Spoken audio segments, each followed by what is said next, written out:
اعوذ باللہ من الشیطان الرجیم بسم اللہ الرحمن الرحیم السلام علیکم دوستوں. کافی دیر کے بعد یوٹیوب پہ آپ سے ملاقات ہو رہی ہے. دیکھنے والوں کو سننے والوں کو میرا سلام. ہم چند باتیں کریں گے پاکستان میں جو نئے نئے مسئلے ہیں, جو نئے نئے مسائل پیدا ہو رہے ہیں اس کے متعلق بات کریں گے. سیاست میں اداروں میں یا کوئی تفرقہ بن رہا ہے اس کے متعلق بات کریں گے. ہم بڑے بڑے کوئی تجزیہ نگار تو نہیں ہیں نا, جو بہت بڑے اینکر تو نہیں ہیں, لیکن ایک چھوٹا سا ایگزامپل ہے. یہ چھوٹا سا جو ہے نا مسئلے کو سلجھانے کی کوشش کریں گے. ایک اصلی سوچ کے متعلق بات کریں گے. اگر آپ کو پسند ہے تو ویڈیو کو لائک شیئر اور کمنٹ ضرور کیجیے گا, بہت مہربانی. میرے کہنے کا مقصد یہ ہے کہ ابھی چند ہفتے پہلے ہماری جو سابقہ گورنمنٹ تھی, پی ٹی آئی کی گورنمنٹ, وہ ٹوٹ گئی ہے.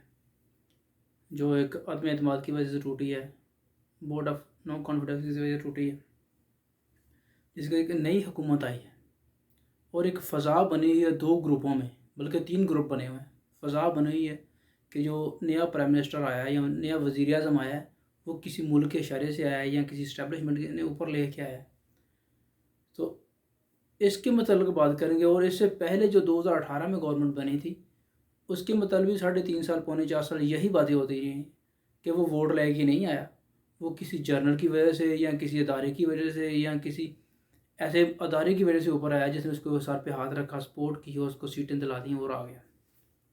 میں یہ کہنا چاہتا ہوں کہ پاکستان کی جتنی پولیٹیکل سیاسی پارٹی ہیں ان کو عوام میں جانا چاہیے, نہ کہ کسی جج کے پاس یا نہ کہ کسی جرنل کے پاس, نہ کسی ادارے کے ساتھ جا کے کہنا چاہیے ہماری اس سے صلح کرا دو. اگر آپ کی ول پاور ہے, اگر آپ کے ووٹ ہیں, اگر آپ کا عوام میں ایک رژیم ہے, عوام کے اندر ایک آپ کی سوچ ہے, تو آپ عوام میں جائیں. عمران خان صاحب ادھر بڑے جلسے ماشاءاللہ کرتے ہیں, تو وہ ان لوگوں کو کیوں بیچ میں ڈالتے ہیں؟ کل پرسوں ایک چین بنی ہوئی ہے, کہ چین چل رہی ہے کہ جی وہ نا ہماری حکومت سے صلح کرا دیں, اندر کھاتے ہمارا یہ چل جائے گا, وہ ہو جائے گا. تو آپ نے دھرنا بھی ختم کر دیا, چلو وہ اچھا کیا, آپ نے ختم کر دیا. عوام کا اور حکومت کا ملک کا نقصان ہونا تھا, وہ تو آپ کا اچھا فیصلہ تھا. لیکن ابھی جو اینکر حضرات ہیں, جو میڈیا پرسن بیٹھے ہوئے ہیں, وہ روز آپ کو چیٹ کرتے ہیں, روز آپ کو یہ بولتے ہیں کہ آپ نے یہ جو اسلام آباد میں آ کے جو آپ نے کی ہے میٹنگ کی ہے اپنا حکومت سے, اس کی تردید آپ نہیں کر رہے, اس کا آپ جواب کیوں نہیں دے رہے. تو اوپر سے کچھ لوگ کہتے ہیں کہ اگر عمران خان اسلام آباد میں آ جائے تو وہ گرفتار ہو جائے, وہ بھی پشاور میں بیٹھے ہوئے ہیں. چلو اس کا ایک مسئلہ ہوگا, لیکن اب یہ حکومت آئی ہے تو اس کو بھی یہی الزام دیا جا رہا ہے کہ یہ جو عدم اعتماد کی صورتحال کے بعد جو حکومت بنی ہے شباشی صاحب کی, یہی بھی کیا جا رہا ہے کہ اس کو فوج لے کے آئی, اسٹیبلشمنٹ یا دوسرے کسی ملک کے اشارے سے یہ حکومت بنی ہے. تو میرا کہنے کا مقصد ہے اس چیز کو چھوڑنا چاہیے. 70 سال 75 سال ہو گئے ہمارے ملک کو آزاد ہوئے. لوگ عوام میں جا کے اپنا مدعا رکھتے ہیں, عوام میں جا کے اپنی بات کہتے ہیں. عوام جس کو ووٹ دیتی ہے, عوام جس کا ساتھ دیتی ہے, وہ آگے پی ایم بن جائے, وہ آگے پرائم منسٹر بن جائے. تو وہ ایک اپنا ہونا چاہیے سسٹم. یہ سسٹم نہیں ہونا چاہیے. فوج نے اس کا ساتھ دیا, اینکر حضرات بھی یہ کہہ رہے ہیں, میڈیا پرسن بھی یہ کہہ رہے ہیں, اور دوسرے تیسرے محلے گلیوں میں بھی, یہ چھوٹے چھوٹے گاؤں میں یہ ایک ہوا چلی ہوئی ہے کہ فوج نے اس کا ساتھ دیا اب وہ ہارے گا نہیں, فوج نے اس کا ساتھ دیا اب وہ ہارے گا نہیں, فوج نے اس کو چھوڑ دیا اب وہ ہار جائے گا. یا کسی جج نے یا کسی سپریم کورٹ نے پہلے ایک فیصلہ کیا تو اتنا وہ ٹرول ہوا تھا, اتنا اس کے لیے تنقید ہوئی تھی کہ وہ بات کرنا, ان کے لیے فیصلہ کرنا مشکل ہو گیا. یہ ہمارے ادارے ہیں, ان پر ہمیں توقع کرنی چاہیے, ان پر امید کرنی چاہیے, اچھا سوچنا چاہیے, اچھے کی امید رکھنی چاہیے. لیکن جب کسی ایک بندے کے خلاف ایک فیصلہ آ جاتا تو وہ کہتا کہ نہیں میرے خلاف تو یہ غلط ہوا ہے. جب ایک بندے کے لیے اچھا فیصلہ آیا تو کہتے ہیں یہ سپریم کورٹ تو بہت مقدس ہے. ایسا نہیں ہونا چاہیے. میٹھا میٹھا آپ کھا لیں اور جو کڑوا آپ تھوک دیں, ایسا نہیں ہے. یہ ملک پاکستان ہے, ایسا ہی چلے گا. تو میں یہ کہنا چاہتا ہوں, چھوٹی جی میری ایک ریکویسٹ ہے پورے پاکستان پولیٹیکل پارٹیوں سے کہ آپ عوام میں جائیں, عوام میں جائیں اور عوام میں جائیں. جلسے جلوس دھرنے آپ کریں, دھرنے کرنے سے ملک نقصان ہوتا ہے. یہ میں نہیں کہہ رہا, ہمارا صاحب کا پرائم منسٹر صاحب کہہ رہے تھے کہ جلسے جلوس کرنے سے عوام نیچے جاتا ہے, پتہ نہیں کتنے ارب کا روز کا نقصان ہوتا ہے. اگر آپ دھرنے لے کے بیٹھ جائیں, کوئی ایک پارٹی لے کے بیٹھ جائے گی تو اس کا نقصان ہوگا, ہمارے ملک کا نقصان ہوگا, ہمارے ملک کا نقصان ہوگا, ہمارا نقصان ہوگا. جو ادھر کوئی اپنا ادارے والے ڈیوٹی دے رہے ہیں, پولیس والے یا کوئی ایسے ادارے والے ڈیوٹی دے رہے ہیں, جو انجرڈ ہو جاتا ہے, جو زخمی ہو جاتا ہے, اس کا بھی اس کے بچوں پہ, اس کی فیملی پہ, اس کے رشتہ داروں پہ کیا گزرتی ہے.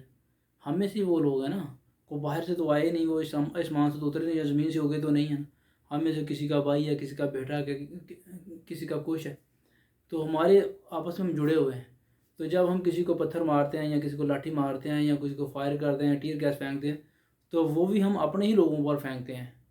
پھینکنے والوں کو بھی، احتجاج کرنے والوں کو بھی، اور اداروں کو بھی یہ سوچنا چاہیے کہ نہیں یار، کب تک چلے گا یہ؟ پوری دنیا ہم سے آگے چلی گئی ہے، کافی دنیا، چھوٹے چھوٹے ملک جیسے نیپال ہم سے آگے ہے، بنگلہ دیش ہم سے آگے ہے، تاجکستان، ازبکستان، جو ہم سے بعد میں آزاد ہوئے تھے رشیا سے، آج ان کی مثالیں لوگ دیتے ہیں، وہ چیزیں لوگوں کو فروخت کر رہے ہیں، حتیٰ کہ ان کے سمندر کی ساتھ بھی ان کے ساتھ نہیں لگتی، سینٹرل ایشیا کے دیش ہیں، ملک ہیں، لیکن پھر بھی ہم سے آگے ہیں۔ افغانستان میں 20 سال امریکہ لڑا ہے، اس کے بعد امریکہ کو شکست ہوئی ہے، پھر وہ طالبان آ گئے۔ ان کی ایک موقف تھا، ان کے بعد میں ایک وزن تھا، وہ وزن کی وجہ سے آپ وہ جیتے ہیں۔ تو میں بھی کہتا ہوں اپنی پولیٹیکل پارٹی، جتنی بھی پارٹی ہیں پاکستان میں، بڑی بڑی پارٹی ہیں یا چھوٹی پارٹی ہیں، اپنے موقف میں وزن رکھیں، اپنی وہ بات کریں جو عوام کو اچھی لگے، جو آنے والے دن میں آپ اس کی اسٹرینتھ سے آگے جائیں۔ یہ نہ ہو کہ آپ اس ٹائم میں ایک ٹائم یہ کہہ رہے ہیں کہ فریج جو پانی گرم کرتی ہے، دوسرے ٹائم کہیں کہ یہ نہیں، یہ ٹھنڈا بھی کرتی ہے۔ ایک ہی بات رکھیں، سچی یا جھوٹی ہے، جو بھی آپ کا موقف ہے اس پہ ڈٹیں۔ یہ نہ ہو کہ یار آج آپ نے کچھ کر دیا، کل آپ کچھ کہہ رہے ہیں، اسی بیان کو توڑ موڑ کے اس کی وضاحت پیش کرنا پڑتی ہے اور ویڈیو کلپ آ جاتے ہیں۔ تو یہ ایسا نہیں ہونا چاہیے۔ آپ عوام کے سہارے سے آئیں، عوام کے ووٹوں سے آئیں، عوام کے ووٹوں سے منتخب ہوئیں۔ یہ نہ کہیں کہ ہمارے جج نے یہ کر دیا، ہمارے جرنیل نے یہ کر دیا۔ جب اس کو آپ گھسیٹتے ہیں تو انٹرنیشنل لیول پہ ہم بہت زیادہ ٹرول ہوتے ہیں پاکستانی، ایز اے پاکستانی۔ جب جو فارنر ہمارے اوورسیز بھائی ہیں وہ ٹرول ہوتے ہیں، وہ لوگ کہتے ہیں کہ یار آپ کے جو حکمران وہ کیسے ہیں، آپ کے جو حکمران وہ کیسے ہیں، آپ کے جو سابقہ حکمران وہ کیسے تھے، جو نئے ہیں وہ یہی کہتے ہیں کہ فوج نے ہمارا ساتھ دیا۔ جب اب ایک ٹرینڈ بنا ہوا ہے، جب فوج نے کسی کو چھوڑ دیا تو ٹھیک ہے، تو فوج نے کسی کو نہیں چھوڑا وہ جیت جائے گا، جب کسی نے چھوڑ دیا وہ ہار گیا۔ اس کو چھوڑیں، بہت مہربانی ہوگی اگر آپ کو ہماری ویڈیو اچھی لگے، لائک بھی کریں، شیئر بھی کریں اور سبسکرائب بھی کریں۔ اوکے، اللہ حافظ، تھینک یو۔